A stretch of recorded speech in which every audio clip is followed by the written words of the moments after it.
Isa pa rin po sa mga barangay annual reports, ito po yung Statement of Appropriations, Obligations, and Balances.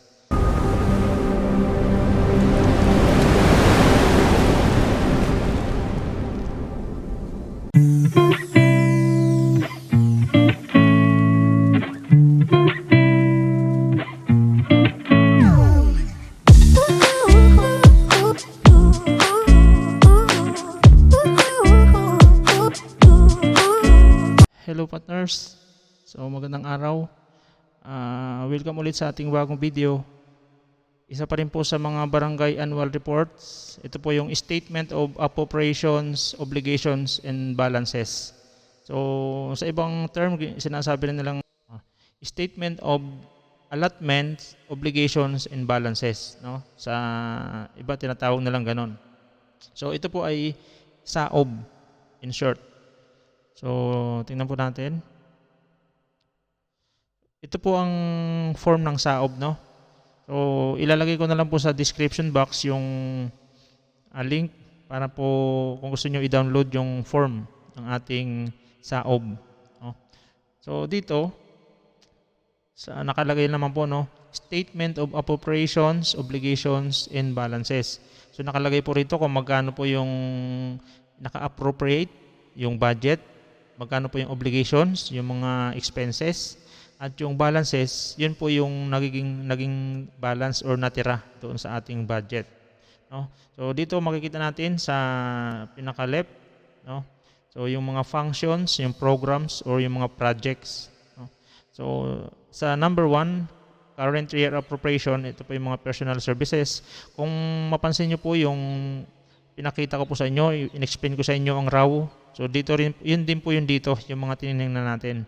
Personal services, maintenance and other operating expenses, financial expenses, capital outlay, yung development fund, sangguniang kabataan, local disaster risk reduction management fund, gender and development, so on and so forth.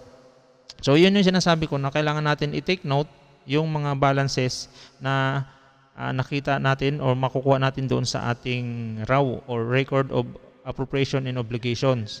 Kasi kailangan po yan natin dito. No, so nung tiningnan natin yung ating personal services, no? So nandito po, ito po yung original na budget, no? So para siguro mas malinaw, buksan na rin po natin. So para mayroon tayong titingnan, no? Ipakita ko na rin po sa inyo. So dito po sa ating personal services, tinuro ko nga po sa inyo, no, na ito yung ating naging expenses. Ito po yung ating naging balance. So kung titingnan po natin sa ating SAOB, no, ang original na budget is 1,031,000. Tingnan po natin. Ayan po, yung original na budget, 1,031,816. Now, nagkaroon tayo ng supplemental, 84,634. So makikita rin po natin yan doon sa ating RAW. So ayan po, nagkaroon ng supplemental. Kung makikita po natin, ito yan, no?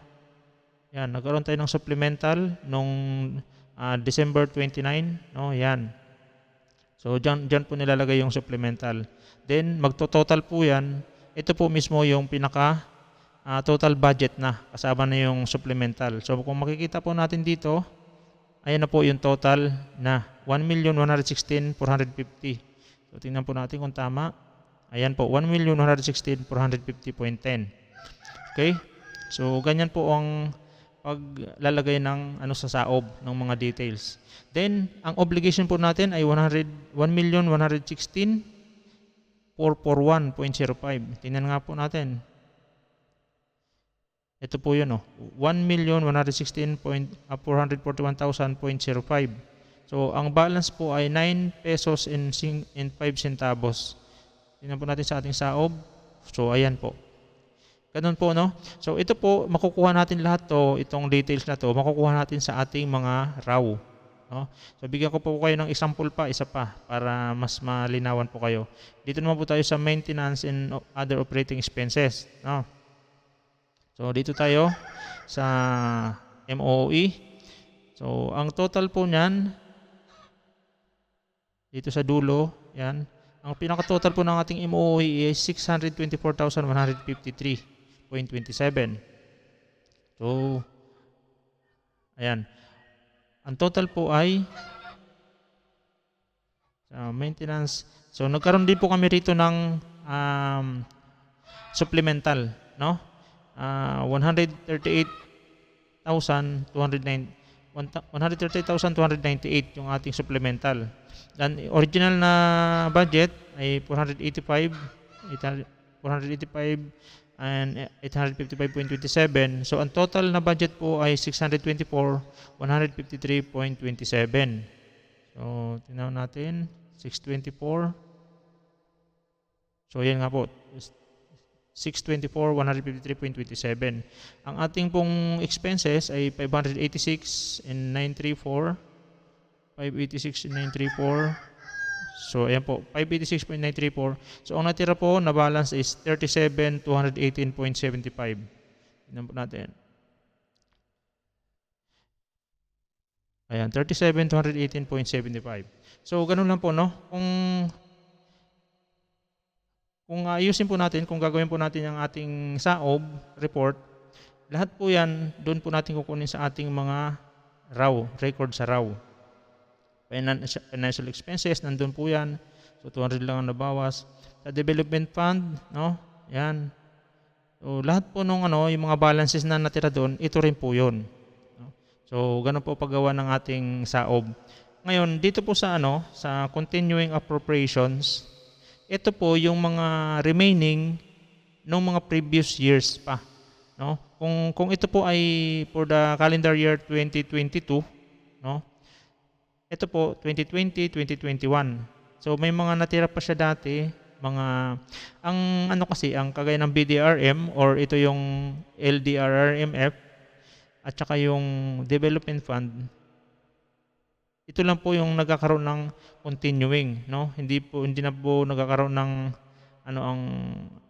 sa gender and development, sa senior citizen, no? Hindi na po yan sinasama. Itong dalawa lang po, BDRM at saka ang Sangguniang Kabataan, bali 3 po yan. Ang mga remaining nila, nilalagay po yan dito. Kasi magiging additional din po yan sa pondo nila for the next year. So for example, ngayon may natira kunwari sa BDRMF, no? So ilalagay po yan, continuing appropriations naman po yan for the next year. So may idadagdag po yan doon sa susunod na budget na pwede po magamit, no? Pandagdag doon sa existing budget ng BDRM or sa development fund or sa SK. No? Basta yung mga unappropriated, yung mga balances, yun po yung tinatawag na continuing appropriations para po sa tatlong BDRM, development fund at saka ng SK. Okay?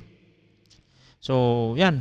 Yan po yung ating mga balances na kailangan po yan, hinihingi po ng accounting yan, hinihingi po ng DILG or ng budget or ng COA. So lahat po yan, kailangan po natin i-settle yan once end of the year kasi kailangan po ng mga report na yan.